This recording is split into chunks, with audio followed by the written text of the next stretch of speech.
हिंदूवादी नेता का जय हिंदुस्तान का नारा मुस्लिम लड़की को क्यों नहीं भाई। देवी जागरण के मंच पर चढ़कर मुस्लिम लड़की बोली जय इस्लाम जय पाकिस्तान, किसका है इसके पीछे हाथ। प्रशासन के रहते भक्तिमय माहौल सांप्रदायिक में तब्दील कैसे हो गई। योगी सरकार ने दशहरा को शांतिपूर्वक संपन्न कराने में लगाई पूरी ताकत, बस्ती में हुई फेल। हर साल नवरात्रि में परशुरामपुर थाना क्षेत्र में क्यों होता है सांप्रदायिक बवाल। देवी जागरण का मंच सजा था, गायक और भक्त मां के भक्ति गीतों पर थिरक रहे थे, तभी अचानक कुछ ऐसा हुआ, पूरा भक्तिमय माहौल सांप्रदायिक में तब्दील हो गया। हिंदुस्तान और पाकिस्तान का नारा लगने लगा और अंत में बवाल सड़कों पर आ गया। हिंदूवादी नेता पूरे मामले पर कड़ी कार्रवाई की मांग करने लगे। एक तरफ देश में आज दशहरा की धूम है। उत्तर प्रदेश के मुख्यमंत्री योगी आदित्यनाथ की सरकार दशहरा पर्व को शांतिपूर्वक तरीके से संपन्न कराने में पूरी ताकत के साथ जुटी हुई है, तो वही बस्ती जनपद में एक घटना ने पुलिस महकमे की नींद उड़ा दी है। देवी जागरण के मंच पर एक लड़की अचानक चढ़ गई।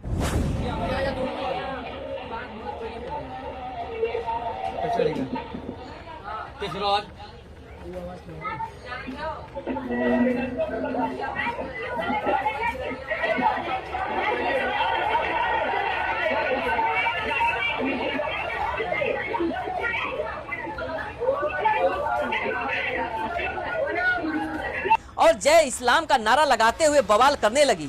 जवाब में जब हिंदूवादी नेता जय हिंदुस्तान का नारा लगाया तो फिर लड़की ने जय पाकिस्तान बोल दिया। इसके बाद बवाल बढ़ने लगा और मंच पर मौजूद लोगों ने किसी तरह से लड़की को शांत करवाया, नीचे उतारा, मगर यह घटना जंगल में आग की तरफ फैल गई। सुबह होते ही बवाल सड़कों पर दिखने लगा। हिंदूवादी संगठन चक्का जाम कर मुस्लिम लड़की के खिलाफ तत्काल गिरफ्तारी और कड़ी कार्रवाई की मांग करने लगे। बस्ती जनपद के परशुरामपुर थाना क्षेत्र के चौरी बाजार में सोमवार की देर रात सिंह वाहिनी दुर्गा पूजा समिति द्वारा आयोजित देवी जागरण के दौरान एक मुस्लिम समुदाय की युवती अचानक मंच पर चढ़ गई और आयोजकों के अनुसार रात 2 बजे के करीब मंच पर चढ़ी युवती ने दुर्गा प्रतिमा पर एक कपड़ा फेंका और गायक से माइक छीनने का प्रयास किया, जो सीसीटीवी कैमरे में साफ तौर पर आप देख सकते हैं। इसके बाद इस्लाम जिंदाबाद और पाकिस्तान जिंदाबाद के नारे लगाने लगी, जिससे पंडाल में अफरा तफरी मच गई। घटना के बाद गुस्साए लोगों ने मंगलवार की सुबह चौरी बाजार मस्कनवा सिकंदरपुर मार्ग पर जाम लगाकर पुलिस प्रशासन मुर्दाबाद और हिंदुस्तान जिंदाबाद के नारे लगाने लगे। लोगों का आरोप है कि सूचना देने के बाद भी पुलिस नहीं पहुंची। जाम की जानकारी होते ही प्रभारी निरीक्षक रामेश्वर यादव पुलिस फोर्स के साथ मौके पर पहुंच गए और नारेबाजी कर रहे लोगों को समझाने लगे, मगर लोग घटना में शामिल युवती और उसके परिवार वालों को गिरफ्तार करने की मांग पे अड़े रहे। जागरण देख रहे थे, सब लोगों का स्वागत हो रहा था। संदीप आचार्य गाना गा रहे थे। इस पे सुगन अली की 2 लड़कियां आई। पहले तो संदीप आचार्य पर काला कपड़ा फेंका गया, उसके बाद मूर्ति पे काला कपड़ा फेंका गया, उसके बाद इस्लाम जिंदाबाद और हिंदुस्तान मुर्दाबाद का नारा लगाया गया। ठीक, उसके बाद लड़कियां ऐसे तन के आ रही है कि हमारा कुछ नहीं होगा। ये बहुत निंदनीय घटना। उसके बाद हम जब सुबह मांग करने एसएचओ के पास मैंने रात में फ़ोन किया, वो कह रहे जा रहा है। कितने बजे आप फोन किए? हाँ, लगभग 12:15 बजे जी। काल डिटेल है हमारे पास पूरी। ठीक, प्रशासन 1 घंटा बाद है। ठीक, कार्रवाई के लिए कोई कदम उठाई है कि अभी नहीं है? अभी तहरीर दे दिया गया है, दे दी। कोई एक महिला उठाई गई है, उसमें 4 अज्ञात है और ये सीधा से आरोपी महिला है, वो उसकी गिरफ्तारी हुई? अभी नहीं। क्या चाहते हैं हम लोग? उसकी गिरफ्तारी चाहते हैं और उसके बाद वो इस ग्राम से 2 मिनट। और दूसरी बात जो प्रशासन ने किया है वो गलत है। लोगों का कहना था कि घटना के दौरान सामुदायिक विशेष के करीब आधा दर्जन लोग पंडाल के आसपास खड़े रहे, मगर युवती को किसी ने नहीं रोका। नाराज लोग जिलाधिकारी और पुलिस अधीक्षक के आने पर भी जाम हटाने की बात कहने लगे। इसके बाद पुलिस ने भीड़ को हटाने के लिए हल्का बल को प्रयोग किया, लेकिन फिर भी प्रदर्शन कर रहे लोग नहीं माने। पुलिस के साथ उनकी झड़प भी हुई, जिसमें चौरी बाजार निवासी सूरज श्रीवास्तव घायल हो गए।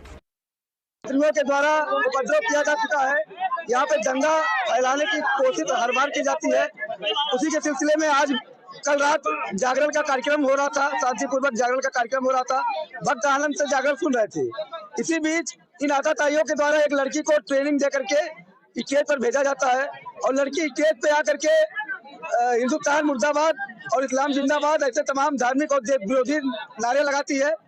और कहीं ना कहीं इस पूरे मामले में पुलिस की भी भूमिका संदिग्ध है, क्योंकि ये मामला अति संवेदनशील जगह है। ये चौरी बाजार जो अति संवेदनशील जगह है। क्या मांगे हैं आप लोगों की? हमारी मांगे हैं कि जो इसके पीछे, उस लड़की के पीछे जो लोग हैं, उसका पर्दाफाश किया जाए, उनको गिरफ्तार किया जाए। और हमारे भाई यहाँ पे शांति पूर्वक धरना कर रहे थे, उनके ऊपर लाठीचार्ज किया गया है। जो लोग इस लाठीचार्ज में इन्वॉल्व है और जिनके आदेश पर लाठीचार्ज हुआ है, उनको तत्काल सस्पेंड किया जाए और जिस बच्चे का सर फूटा है उसका डॉक्टरी करवा करके उनके ऊपर मुकदमा दर्ज किया जाए। मौके पर लोग जमे हुए थे और जिलाधिकारी और पुलिस अधीक्षक के आने का इंतजार कर रहे थे। ये चौरी बाजार में बीती रात्रि देवी जागरण हो रहा था, जहाँ पर मुस्लिम लड़की कोई थी, वो आके उसके मंच पर आ गई और उसने कुछ भी अपना धार्मिक नारे लगाए, जिसके संबंध में उसको ये लोगों ने बड़ी समझदारी का परिचय दिया, जो भी आयोजक लोग थे, और उसको फिर हटा के ले गए। उसी मैटर को लेकर जो हमारे यहाँ पे इन लोगों का कहना है कि सब पुलिस की तरफ से लापरवाही हुई, और उस संबंध में उसी के विरोध में आज ये लोगों ने यहाँ पर एकत्र होकर और धरना प्रदर्शन कर रहे थे। इसके संबंध में सूचना मिलने पर सरकार थे और मैं और हमारे एसडीएम साहब श्री मरिया विनोद पांडे जी, हम लोग मौके पर आ गए हैं और आयोजक गाँव से वार्ता हो गई है। ये लोग तहरीर दे रहे हैं, इस पर तहरीर पर हम कार्रवाई मुकदमा लिखेंगे और कार्रवाई करेंगे। जो भी लोग इस घटना में शामिल हैं, जिन्होंने शांति व्यवस्था बिगाड़ने का प्रयास किया है, उनके खिलाफ कठोर कार्रवाई की जाएगी। और जो यहाँ पर ड्यूटी में लगे सिपाही हमारे खिलाफ लापरवाही बरती है, उनके खिलाफ भी आवश्यक कार्रवाई है। मैं रिपोर्ट को जो महिला आरोपी थी, क्या गिरफ्तारी हुई कि नहीं थी? वो अभी उसमें एक आरोपी को कस्टडी में ले लिया गया है और बाकी की तलाश कर रहे हैं कि इसमें कौन कौन लोग और शामिल हैं। प्रदर्शन कर रहे लोगों का आरोप है सर, पुलिस प्रशासन ने लाठीचार्ज किया है। उसकी भी हम गहराई से जांच करेंगे। जो भी इसमें कार्रवाई है की जाएगी और फिलहाल शांति व्यवस्था के लिए बात हो गई है। सर, आरोपी के ऊपर अभी तक क्या कार्रवाई की गई? अभी तहरीर मिली है, तत्काल मुकदमा लिखा जा रहा है। अभी तहरीर दे रहे हैं, अभी तहरीर मिली नहीं है, तहरीर लोग लिख रहे हैं। जैसे देंगे, जो भी धाराएं बनती हैं मुकदमा उन धाराओं में लिखेंगे और कठोर कार्रवाई की जाएगी। शांति व्यवस्था बनाए रखना पुलिस और प्रशासन की पहली जिम्मेदारी है और इसको हम लोग पूर्णतः निभाएंगे। ने बताया कि चौरी बाजार में बीती रात को जागरण हो रहा था। उसी वक्त एक मुस्लिम समाज के लड़की मंच पर चढ़ गई, अपने धार्मिक नारे लगाने लगी, जिसके संबंध में लोगों ने अपना पर्चा देते हुए उसे वहां से हटाया। और लोगों का कहना है कि पुलिस की लापरवाही हुई है। उसी के संबंध में यहां धरना प्रदर्शन कर रोड जाम कर दिया गया है। मौके पर एसडीएम विनोद पांडे से मणि उपाध्याय और कई थाने की फोर्स मौके पर मौजूद है। डीएसपी ने बताया कि ग्रामीणों से बातचीत हो गई है, तहरीर के आधार पर कार्रवाई की जाएगी। जो भी इस घटना में शामिल है, शांति व्यवस्था भंग किया है, उसके खिलाफ कठोर कार्रवाई की जाएगी। मौके पर जो सिपाही लापरवाही बरती है, उसके ऊपर आवश्यक कार्रवाई की जाएगी। डीएसपी ने कहा कि एक आरोपी को गिरफ्तार कर लिया गया है, बाकी की तलाश किया जा रहा है। पुलिस की तरफ से शांति व्यवस्था कायम किया गया है। ब्यूरो रिपोर्ट, भारत न्यूज, बस्ती।